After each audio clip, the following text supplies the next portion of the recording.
Hello friends, welcome to masters academy YouTube channel. Last video lecture में आपको हमने thermodynamics के बारे में बताया था और थर्मोडायनामिक्स में हम लोगों ने काफ़ी कुछ सीखा था। थर्मोडायनामिक्स हम लोगों ने काफ़ी कुछ सीखा था और उसमें उसमें हम लोगों ने आपको बहुत सारे थर्मोडायनामिक्स पैरामीटर्स के बारे में बताए थे, ठीक है, जिसमें बहुत सारे चीज़ थे, इंटरनल एनर्जी, एक्सटर्नल एनर्जी, ठीक है, डायथर्मिक वॉल, एडियाबैटिक प्रोसेस, ये सब बहुत सारा चीज़ आपको बताया गया था।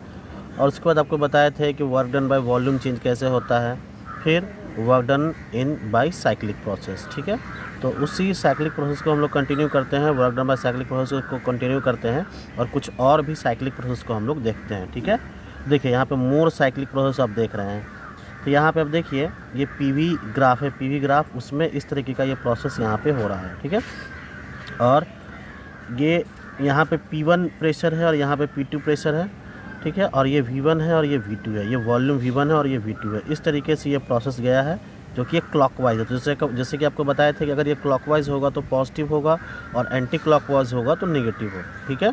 तो और आपको ये भी बताया गया था कि किसी भी साइक्लिक प्रोसेस में वर्क डन निकालने का सबसे ईजी तरीका क्या है कि उसके आप एरिया को निकाल दीजिए तो वही उसका क्या हो जाएगा, वर्क डन हो जाएगा। तो work done is equal to area of rectangle, ठीक है। तो मान लीजिए कि एक रेक्टेंगल है, तो यही क्या हो जाएगा, एरिया ऑफ रेक्टेंगल। तो एरिया ऑफ रेक्टेंगल के लिए L इंटू बी हमें चाहिए, तो L क्या होगा, तो P2 से P1 को माइनस कर दिए तो ये आपका L हो गया, और V2 को V1 से माइनस कर दिए तो ये क्या हो गया, आपका विथ हो गया, ठीक है। तो वर्क डन क्या हो जाएगा, प्लस, यहाँ पे प्लस क्यों लगाया है, क्योंकि ये क्लॉकवाइज है, plus P2 minus P1 into V2 minus V1, और यही क्या हो गया हमारा एरिया ऑफ रेक्टेंगल, ठीक है। Work done is equal to area of rectangle. फिर यहाँ पे आप इस ग्राफ में देख रहे होंगे, पीवी ग्राफ है, इसमें एक ट्रायंगल है, ट्रायंगल, और ये भी एक क्लॉकवाइज वे में, ये क्लॉकवाइज वे में जा रहा है, ठीक है। तो ये कौन सा प्रोसेस है, रिवर्सिबल प्रोसेस है कि इरिवर्सिबल प्रोसेस है, ये एक रिवर्सिबल प्रोसेस है, ये चीज़ याद रखिएगा। तो इसके लिए वर्क डन क्या हो जाएगा, इसके लिए वर्क डन होता है किसी भी ट्रायंगल के लिए का एरिया कितना होता है, 1/2 L इंटू बी। तो यहाँ पे हम लोग कैसे निकालेंगे, तो देख लीजिए 1/2 और P2 माइनस P1, ठीक, ये L हो गया और इसका B क्या हो जाएगा, V2 माइनस V1। तो 1/2 P2 minus P1 into V2 minus V1, और यही क्या हो जाएगा इसका एरिया ऑफ रेक्टेंगल, ठीक है। अब देखिए यहाँ पे इस PV डायग्राम में एक सर्किल नुमा सिस्टम है, स्ट्रक्चर है यहाँ पे, ठीक है, सर्किल नुमा स्ट्रक्चर है। सर्किल नुमा स्ट्रक्चर में आप लोग देख रहे होंगे कि किस तरीके से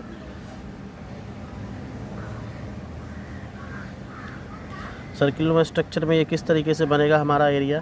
तो work done will be equal to area of circle, ठीक है, area of circle. Area of circle क्या होता है, pi r square, pi r square. तो इसको हम लोग लिखे हैं पाई R1 R2, तो प्लस लिखा हुआ है क्योंकि ये क्लॉकवाइज में मूव कर रहा है, प्लस R1 R2, ठीक है। तो R1 R2 हम कैसे निकालेंगे, तो R1 R2 निकालने का क्या तरीका होगा कि देखिए ये R1 हुआ, ये R1 इस डायरेक्शन में, तो P2 से P1 को माइनस कर दीजिए, P2 को P1 से माइनस कर दीजिए और उससे बाई डिवाइड 2 कर दीजिए, ठीक है, बाई 2 कर दीजिए, क्लियर है। इंटू V2 माइनस V1, ये V2 को V1 से माइनस कर दीजिए, बाई 2 कर दीजिए, ये क्या हो जाएगा हम आपका ये R2 हो जाएगा। तो अब क्या कर दीजिए, पाई R स्क्वायर, ठीक है, तो ये क्या हो जाएगा, पाई R स्क्वायर, तो पाई R1 इंटू R2 और ये प्लस, और ये देखिए ये वाले में ये माइनस हो जाएगा, ठीक है, क्यों, क्योंकि ये एंटी क्लॉकवाइज डायरेक्शन में मूव कर रहा है, देखिए देख सकते हैं एंटी क्लॉकवाइज डायरेक्शन। तो वर्क डन क्या हो जाएगा, एरिया ऑफ सर्किल, और एरिया ऑफ सर्किल कैसे निकालेंगे, माइनस पाई R1 R2। तो R1 का वैल्यू बिल्कुल दूसरी तरीके से पाई2 minus P1 by 2 into V2 minus V1 into V2 minus V1 by 2, ठीक है। तो इस तरीके से हम इसके एरिया को निकाल सकते हैं, ठीक है, क्लियर है। तो अब work done in non cyclic process, work done in non cyclic process, ठीक है। अब देखते हैं work done in non cyclic process, ठीक है। तो नॉन साइक्लिक प्रोसेस आपको बताया है कि वो फिर से अपने इनिशियल स्टेज में जब नहीं आता है तो उसको हम लोग क्या बोलते हैं, नॉन साइक्लिक प्रोसेस या फिर इरिवर्सिबल प्रोसेस बोलते हैं, ठीक है। देखिए ये पीवी ग्राफ आप देख रहे हैं, तो ये आप देख लीजिए ABC, ये देखिए क्या है, ABC। तो वर्क डन बराबर एरिया ऑफ ABCDE है, ठीक है, ABCDE, एरिया ऑफ ABCDE है प्लस ABCDE, ठीक है। तो इसका आप एरिया निकाल लेंगे तो ये आपका वर्क डन हो जाएगा। इसी तरीके से इस स्ट्रक्चर को आप देख लीजिए, ऐसा स्ट्रक्चर है, रिवर्सिबल है या इरिवर्सिबल है, तो ये भी एक रिवर्सिबल प्रोसेस है, प्लस, ठीक है। तो work done is equal to area of ABCA, ठीक है। तो इस ग्राफ में देखिए पीवी ग्राफ है, किस तरीके का स्ट्रक्चर है और ये कैसा प्रोसेस है, ये इरिवर्सिबल प्रोसेस है, ठीक है, और ये एंटी क्लॉकवाइज डायरेक्शन में मूव कर रहा है। तो इसके लिए भी आप एरिया निकाल लेंगे, तो एरिया है इसके वर्डन के बराबर हो जाएगा, work done is equal to negative of area of A B C D E F A, ठीक है। इस तरीके से आप इस पीवी ग्राफ के साइकिल का वैल्यू निकाल सकते हैं, वर्डन निकाल सकते हैं। अब एक और क्वेश्चन आपके सामने में हम देते हैं, बड़ा ही सिंपल सा सवाल है, देखिए। A gas expands in a piston cylinder device, a gas expands in a piston cylinder device from volume V1 to V2. From volume V1 to V2, the process being described by P is equal to A by V plus B, where A and B are constant. Find work done in this process, ठीक है। जैसे कि आपको पता है work done बराबर क्या होता है, PdV, और वॉल्यूम इसका कहाँ से कहाँ जाएगा, V1 से V2। तो P का वैल्यू दिया हुआ है A by V plus B, तो A by V plus B दिया हुआ है, ठीक है। तो हम इसके वैल्यू को पुट कर दिए और उसमें dV को इंटू कर दिए, P के वैल्यू को पुट कर दिए, dV को इंटू कर दिए, तो ये हो जाएगा A by V dV plus B dV, ठीक। तो हम लोग इंडिविजुअली सबको हम लोग क्या करते हैं, इंटीग्रेट करते हैं, A को बाहर कर देंगे, B को बाहर कर देंगे, तो ये हो जाएगा dV by V by dV, ठीक है। तो dV by V क्या होता है, log V इसका इंटीग्रेशन, और V1 से V2, और ये क्या होता है V, dV का क्या होता है V1 से V2। तो इसको हम लोग क्या लिख सकते हैं, log V2 minus log V1 plus B into V2 minus V1, ठीक है। तो वर्डन हमारा क्या हो जाएगा, A log V2 by V1 plus B V2 minus V1, ये हमारा क्या हो जाएगा, आंसर हो जाएगा, ठीक है। देख सकते हैं यही हमारा क्या हो जाएगा, आंसर हो जाएगा, ठीक है, इस तरीके से।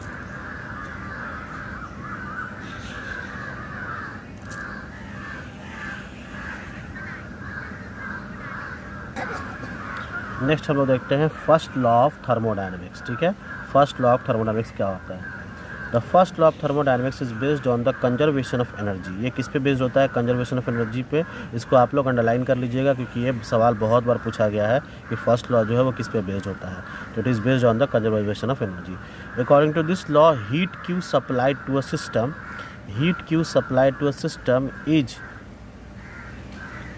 System is equal to the sum of the change in internal energy delta U and work done by the system, ठीक है।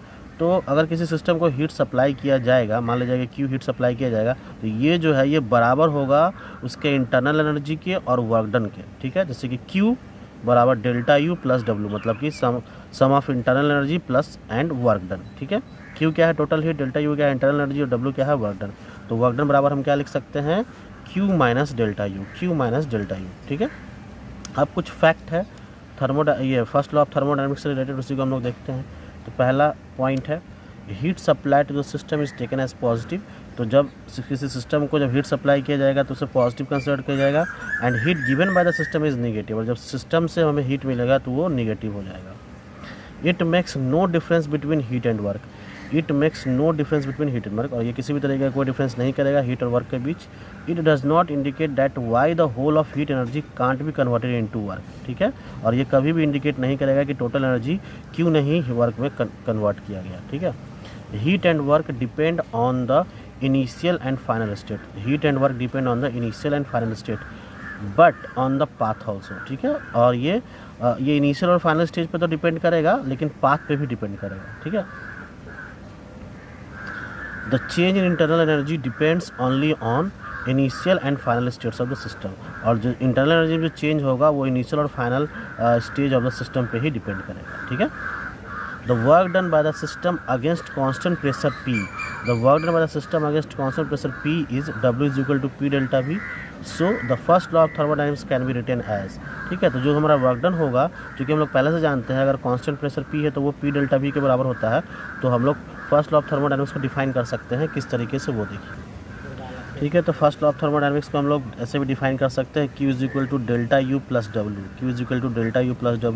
यहाँ पे Q क्या हो जाएगा, डेल्टा यू प्लस, और W की जगह पे हम लिख देंगे P डेल्टा V, ठीक है। तो हमारे पास एक और फार्मूला आ गया, Q is equal to delta U plus P delta V, ठीक है।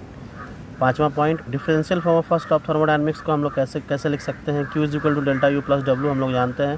तो ये क्या हो जाएगा, DQ हो जाएगा, और ये क्या हो जाएगा, DU प्लस DW, ये डिफरेंशियल फॉर्म। या फिर DQ is equal to DU, और DW का वैल्यू हम लोग लिख सकते हैं PdV, जैसे कि अभी हम लोग देखे थे। क्लियर है, तो इस तरीके से हम इसको समझ सकते हैं, ठीक। अब नेक्स्ट हम लोग देखते हैं एक और पॉइंट, क्वासी स्टैटिक प्रोसेस क्या होता है, क्वासी स्टैटिक प्रोसेस, ठीक है। तो quasi static process is the nearly static process. ये क्या होता है, एक नियरली स्टैटिक प्रोसेस होता है, ठीक है। Is a nearly static process at every state the temperature and pressure of the system differs only infinitesimally, ठीक है। तो एवरी स्टेट, किसी भी स्टेट में उसका जो टेम्परेचर और प्रेशर होगा वो क्या होगा, वो डिफ़र होगा, ठीक है, only infinitesimally from those of the surrounding, और सराउंडिंग से। क्लियर है। A quasi static process an ideal concept that is applicable to all thermodynamic system. और ये जो क्वासी स्टैटिक प्रोसेस है ये एक आइडियल कॉन्सेप्ट है, जिसको पूरे ही थर्मोडायनेमिक सिस्टम में क्या किया जाता है, अप्लाई किया जाता है, ठीक है। Including electric and magnetic system also, electric और मैग्नेटिक सिस्टम में भी अप्लाई किया जाता है, ठीक है। क्लियर। नेक्स्ट हम लोग देखते हैं रिवर्सिबल प्रोसेस। ये रिवर्सिबल प्रोसेस क्या होता है, any process which return to its initial state of the thermodynamical variables. तो वैसा प्रोसेस जो कि अपने इनिशियल स्टेट में क्या हो जाएगा, वापस आ जाएगा, ठीक है। Initial state of the thermodynamical variables at each stage of the variations, at each stage of the variation as it proceed in direct process is called reversible process, ठीक है। तो वो ये एक ऐसा प्रोसेस होगा जब वो अपने फिर से इनिशियल स्टेज में वापस आ जाएगा, तो वैसे प्रोसेस को हम लोग क्या कहेंगे, रिवर्सिबल प्रोसेस, ठीक है। तो आप यहाँ पे देख सकते हैं इस ग्राफ के थ्रू आप देख सकते हैं, ठीक है। ये टेम्परेचर है और ये वॉल्यूम है, ये क्या है, रिवर्सिबल प्रोसेस। ये ए से बी की तरफ गया और फिर से ये बी से ए वापस चला गया, तो ये क्या कहलाएगा, रिवर्सिबल प्रोसेस कहलाएगा। A complete reversible process is an ideal concept as it can be realise in practice because dissipative force can't be completely eliminated, ठीक है। तो ये जो एक कंप्लीट रिवर्सिबल प्रोसेस है ये एक आइडियल कॉन्सेप्ट है, ठीक है। और इस as it can be realise in practice because, और इसे हम लोग प्रैक्टिस में रियलाइज़ कर सकते हैं because dissipative force can't be completely eliminated, क्योंकि हम लोग डिसिपेटिव फोर्स को किसी भी तरीके से हम लोग एलिमिनेट नहीं कर सकते हैं, ठीक है। अब कुछ पॉइंट्स हैं उसके बारे में हमें जानना है। The process must be quasi static, ठीक है। रिवर्सिबल प्रोसेस के लिए क्या क्या होना चाहिए, the process must be quasi static. दूसरा point, the dissipative force such as viscosity, friction, etc must be absent, ठीक है। तो dissipative force such as viscosity, friction वो क्या होना चाहिए, मस्ट बी एब्सेंट होना चाहिए। The work done in complete cycle will be zero, और जो वर्क डन है कंप्लीट साइकिल में वो क्या होना चाहिए, जीरो होना चाहिए, ठीक है। फॉर एग्जाम्पल के तौर पे रिवर्सिबल प्रोसेस में क्या क्या होगा, the gradual extension and compression of N elastic spring is approximately reversible, ठीक है। वो जो इलास्टिक स्प्रिंग आप देखते हैं उसमें जो ग्रेजुअल एक्सटेंशन और कंप्रेशन होगा वो क्या होगा, वो हमारा एक रिवर्सिबल प्रोसेस होगा, ठीक है। The electrolytic process is reversible if internal resistance is negligible and small, ठीक है। तो जो इलेक्ट्रोलाइटिक प्रोसेस होता है वो क्या होगा, रिवर्सिबल होगा if internal resistance is negligible and small. अगर उसके अंदर जो इंटरनल रेजिस्टेंस होगा वो क्या होगा, नेग्लिजिबल होगा और स्मॉल होगा। तीसरा, slow compression and expansion of an ideal gas at constant temperature, मतलब कि बहुत ही स्लो कंप्रेशन होगा या फिर एक्सपेंशन होगा ऑफ एन आइडियल गैस, किसका, of an ideal gas at constant temperature, ठीक है। नेक्स्ट हम लोग देखते हैं irreversible process. A process is said to be irreversible if it can't be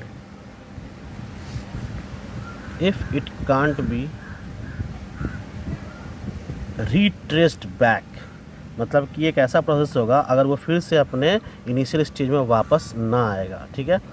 retraced back exactly in the opposite direction, ठीक है, exactly in the opposite direction. During an irreversible process work is always done to overcome friction, और irreversible process में क्या होता है, work हमेशा done होता है to overcome the friction. Energy is also dissipated in the form of conduction and radiation, और energy भी किस में डिसिपेट हो जाता है, in the form of conduction and radiation, ठीक है। Most of process occurring in nature are irreversible, तो नेचर में जनरली जो प्रोसेस होता है वो क्या होता है, वो एक इरिवर्सिबल प्रोसेस होता है। For example dissolution of water, ठीक है। मान लीजिए कि वाटर में आप किसी चीज़ को आप डिसॉल्व कर दे तो क्या वो फिर से वापस हो सकता है, तो नहीं, ठीक है। ये क्या होगा, हमारा इरिवर्सिबल प्रोसेस होगा। डिफ्यूजन ऑफ गैसेज, गैसों का डिफ्यूजन। सडन एक्सपेंशन और कंप्रेशन ऑफ गैस, मतलब कि गैस का सडन एक्सपेंशन और कंप्रेशन भी एक इरिवर्सिबल प्रोसेस होगा। Passage of an electric current through resistance, ठीक है। इलेक्ट्रिक करंट थ्रू रेजिस्टेंस, जब हम लोग जब रेजिस्टेंस के थ्रू जब इलेक्ट्रिक करंट पास होता है तो उसमें जो हीट निकलता है तो फिर से वो दोबारा हमें वापस नहीं मिल सकता है, तो इसलिए ये भी क्या कहलाएगा, एक इरिवर्सिबल प्रोसेस। या फिर रस्टिंग ऑफ आयरन, जब आयरन में रस्ट लग जाता है तो फिर से दोबारा हमें वो कंप्लीट आयरन नहीं मिल पाएगा, तो इसलिए ये सब प्रोसेस क्या कहलाता है, इरिवर्सिबल प्रोसेस, ठीक है। अब नेक्स्ट हम लोग देखते हैं थर्मोडायनामिकल प्रोसेस। थर्मोडायनामिकल प्रोसेस कौन कौन से होते हैं और उसको हम लोग बारी बारी से समझते हैं, ठीक है।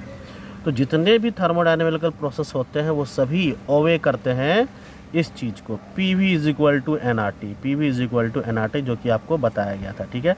PV is equal to NRT, ठीक है। तो सबसे पहला प्रोसेस आइसोबैरिक प्रोसेस। तो आइसोबैरिक प्रोसेस क्या होगा, इसमें प्रेशर कांस्टेंट रहता है। क्या कांस्टेंट रहता है, pressure is constant. In isobaric process pressure is constant. If a thermodynamical system undergoes physical change at constant pressure then the process is called isobaric process, ठीक है। अगर कोई ऐसा थर्मोडायनामिक सिस्टम है जिसमें कोई भी फिजिकल चेंज हुआ लेकिन उसमें जो प्रेशर है वो कांस्टेंट है, तो वैसे प्रोसेस को हम लोग क्या बोलेंगे, आइसोबैरिक प्रोसेस, ठीक है। Isobaric process obeys Charles law, और आइसोबैरिक प्रोसेस जो है वो चार्ल्स लॉ को ओबे करता है, और चार्ल्स लॉ क्या कहता है, volume is directly proportional to temperature, ठीक है। तो जो चार्ल्स लॉ क्या कहता है, volume is directly proportional to temperature, ठीक है। तो isobaric process obeys Charles law and slope of PV curve क्या हो जाएगा, तो dP/dV इज इक्वल टू 0, ठीक है। क्यों, क्योंकि हमारा प्रेशर क्या है, कांस्टेंट होगा, ठीक है। तो slope of PV curve dP/dV is equal to 0। Specific heat at constant pressure, तो कांस्टेंट प्रेशर में जो हमारा स्पेसिफिक हीट होगा वो फॉर मोनोएटॉमिक कितना हो जाएगा, 5R/2, sorry for diatomic mono के लिए कितना हो जाएगा, 3R/2, ठीक है। मोनोएटॉमिक के लिए हो जाएगा 3R/2 और ये डायटोमिक के लिए कितना हो जाएगा, 5R/2 और ट्राइटोमिक के लिए क्या हो जाएगा, 7R/2, ठीक है। तो specific heat at constant pressure for monoatomic 3R/2, for diatomic 5R/2 and for triatomic 7R/2, ठीक है। Bulk modulus of elasticity as pressure is constant, तो इसका बल्क मॉडुलस ऑफ इलास्टिसिटी जब प्रेशर कांस्टेंट होगा तो वो कितना हो जाएगा, beta is equal to delta P by minus delta V by V is equal to 0, ठीक है। Beta is equal to delta P by minus delta V by V is equal to 0। Next point, W is equal to P delta V is equal to NR delta T। तो delta V यहाँ पे हम लोग लिख सकते हैं, इसके बारे में P is equal to P delta V, और ये यही किसके बराबर हो जाएगा, NR डेल्टा T के बराबर, ठीक है। हम देखिए हम लोग first law of thermodynamics in isobaric process पढ़ते हैं। तो आइसोबैरिक प्रोसेस में जो फर्स्ट लॉ ऑफ थर्मोडायनामिक्स है वो क्या क्या किस तरीके से इसको हम लोग लिख सकते हैं।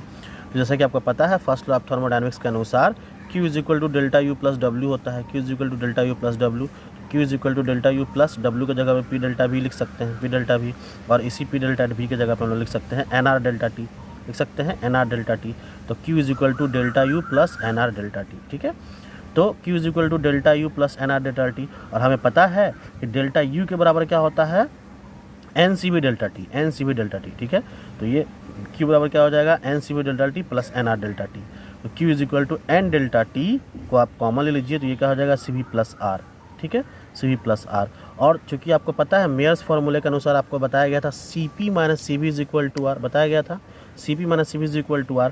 तो CP बराबर क्या हो जाएगा, CV प्लस R हो जाएगा। इस CV को आप इधर ले जाइएगा तो CV प्लस R हो जाएगा, तो हम CV की जगह पे क्या लिख सकते हैं, CP, ठीक है। ये CV प्लस R के जगह पे हम लोग क्या लिख सकते हैं, CP। तो हमारा Q का वैल्यू क्या हो जाएगा, N delta T into CP, क्या हो जाएगा, N delta T into CP। Clear है, समझ में आ रहा है सभी को, ठीक है। इसी ग्राफ में आप देख लीजिए कि जब एक्सपेंशन होता है, एक्सपेंशन तो देखिए इस तरीके का हमारा ग्राफ है, तो वाटर में क्या हो जाएगा, P डेल्टा V, क्योंकि वॉल्यूम में डेल्टा V चेंज हो रहा है और प्रेशर क्या है हमारा P, तो ये क्या हो जाएगा, water is equal two plus P delta V। लेकिन यहीं पे देखिए ये एंटी क्लॉक में जा रहा है तो हमारा कंप्रेशन हो रहा है, ठीक है, ये हमारा कंप्रेशन हो रहा है, तो हमारा P बराबर क्या हो जाएगा, माइनस P डेल्टा V। ये P हो गया और ये हमारा डेल्टा V हो गया, तो ये क्या हो जाएगा, वाटर हमारा माइनस P डेल्टा V, ठीक है। एग्जाम्पल में boiling of water and freezing of water at constant pressure, ठीक है। तो पानी को जब आप गर्म करते हैं या फिर फ्रीज करते हैं एट कांस्टेंट प्रेशर पे, तो ये इसका हमारा बेस्ट एग्जांपल है, ठीक है। अब नेक्स्ट हम लोग देखते हैं आइसोकोरिक प्रोसेस। आइसोकोरिक प्रोसेस, और आइसोकोरिक प्रोसेस को हम लोग आइसोमेट्रिक प्रोसेस भी बोलते हैं, ठीक है, आइसोमेट्रिक प्रोसेस भी। और इसमें क्या कांस्टेंट रहता है, इसमें वॉल्यूम कांस्टेंट होता है। आइसोकोरिक प्रोसेस में वॉल्यूम कांस्टेंट होता है।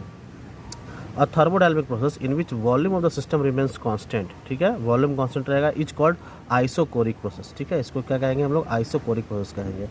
इन आइसोकोरिक प्रोसेस ओवेज गाई-लुसाक लॉ, ठीक है, जो आइसोकोरिक प्रोसेस होता है वो गाई-लुसाक लॉ को फॉलो करता है, ठीक है, और गाई-लुसाक लॉ किसको बोलते हैं, P pressure is directly proportional to temperature, और गाई-लुसाक लॉ जो है वो pressure is directly proportional to temperature कहते हैं, ठीक है। स्लोप ऑफ पीवी कर्व क्या हो जाएगा, स्लोप ऑफ पीवी कर्व, क्योंकि ये यहाँ पे डी, ये प्रेशर क्या है हमारा कांस्टेंट नहीं है, तो D P by D V क्या हो जाएगा, इन्फानाइट, ठीक है, ये क्या हो जाएगा, इन्फानाइट। तो slope of PV curve D P by D B is infinite, ठीक है। Specific heat at constant volume, तो इसके लिए specific heat at constant volume क्या हो जाएगा, C V is equal to 3R/2 for monoatomic gas and C V is equal to 5R/2 for diatomic gas, ठीक है। Bulk modulus of elasticity as volume is constant, तो bulk modulus of elasticity जब volume constant रहेगा तो क्या हो जाएगा, तो इसके लिए क्या हो जाएगा, beta is equal to delta P by minus delta V by V is equal to infinite, ठीक है। और वाटर कितना हो जाएगा, पी डेल्टा वी, क्योंकि हमारा वॉल्यूम क्या है, कांस्टेंट है, तो डेल्टा वी का वैल्यू क्या हो जाएगा, 0 हो जाएगा, ठीक है। तो वॉल्यूम कांस्टेंट अगर है इसका मतलब कि ये कॉन्स्टेंटली ये इस तरीके से मूव करते जाएगा हमारा वॉल्यूम, इसलिए यहाँ पर वर्क डन हमारा क्या हो जाएगा, 0 हो जाएगा, ठीक है। अब फर्स्ट लॉ ऑफ थर्मोडायनेमिक्स इन, ठीक है, first law of thermodynamics in isobaric process. Isobaric process में हमारा फर्स्ट लॉ ऑफ थर्मोडायनेमिक्स क्या हो जाएगा, Q is equal to delta U plus W, ये तो हम लोग पहले से जानते हैं, ठीक है। तो Q is equal to delta U हम लिख सकते हैं, क्योंकि वर्क डन तो हमारा 0 हो गया, वर्क डन क्योंकि आप देख सकते हैं वॉल्यूम कांस्टेंट होने के कारण हमारा वर्क डन 0 हो चुका है, ऊपर में देख सकते हैं, ठीक है। ये वर्क डन 0 हो गया, तो Q is equal to delta U, और डेल्टा यू की जगह पे क्या हो सकता है, NCV delta T, NCV delta T, ठीक है। अब नेक्स्ट हम लोग देखते हैं आइसोथर्मल प्रोसेस। आइसोथर्मल प्रोसेस क्या होता है और इसमें हमारा फर्स्ट लॉ ऑफ थर्मोडायनामिक्स किस तरीके से काम करेगा, ठीक है। आइसोथर्मल प्रोसेस, तो आइसोथर्मल प्रोसेस जिसमें क्या होता है, टेम्परेचर कांस्टेंट होता है, याद रखिएगा, टेम्परेचर कांस्टेंट। और thermodynamical process in which pressure and volume of the system change, जिसमें प्रेशर और वॉल्यूम चेंज करेगा at constant temperature is called isothermal process, ठीक है। और ये इसमें टेम्परेचर क्या हो जाएगा, कांस्टेंट रहेगा, और इसे हम लोग आइसोथर्मल प्रोसेस कहेंगे, ठीक है। And isothermal process obeys Boyle's law, और ये किसको ओबे करता है, बॉयल्स लॉ को ओबे करता है। और बॉयल्स लॉ क्या कहता है, P V is equal to constant, and Boyle's law क्या होगा, P V is equal to constant, ठीक है। नेक्स्ट देखते हैं हम लोग आगे का पॉइंट क्या होगा, ठीक है। देखिए, the wall of the container must be perfectly conducting, the wall of the container must be perfectly conducting so that free exchange of heat between the system and the surrounding takes place. Free exchange of the heat between the system and the surrounding takes place. The process must be very slow so as to provide sufficient time for exchange of heat, ठीक है। For slope of PV curve, dV by dB is equal to minus P by V. Specific heat at constant temperature as delta T is equal to 0, क्या हो जाएगा, C is equal to Q N delta T, तो C बराबर Q by N into 0, ठीक है। और ये क्या हो जाएगा, इन्फानाइट, ठीक है। इसका आइसोथर्मल इलास्टिसिटी क्या हो जाएगा, ठीक है। Isothermal elasticity, bulk modulus at constant temperature is called isothermal elasticity, ठीक है। Bulk modulus at constant temperature is called isothermal elasticity. तो ई आइसो बीटा हम लोग लिख सकते हैं delta P by minus delta V by V, और इसी को हम लोग लिखेंगे D P by minus D V by V is equal to P. तो ई आइसोथर्मल कितने के बराबर हो जाएगा, पी के बराबर, E iso is equal to P, ठीक है। अब इसके लिए वर्क डन हम लोग कैसे निकाल सकते हैं, तो जैसे कि आपको पता है वर्क डन का फॉर्मूला क्या होता है, work done is equal to integral P D V V I से वी आई। तो P V is equal to N R T, P V is equal to N R T, ठीक है, ठीक है।